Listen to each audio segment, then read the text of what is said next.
for the last probably 30-some years. As you can see, I've been trying the baler out. We're not going on the looks of the bales, we're going on the knots.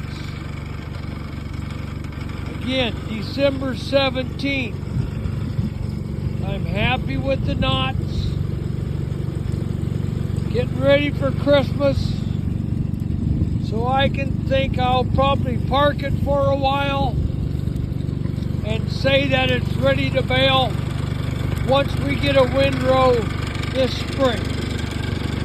Looking for twine boxes. There you have it.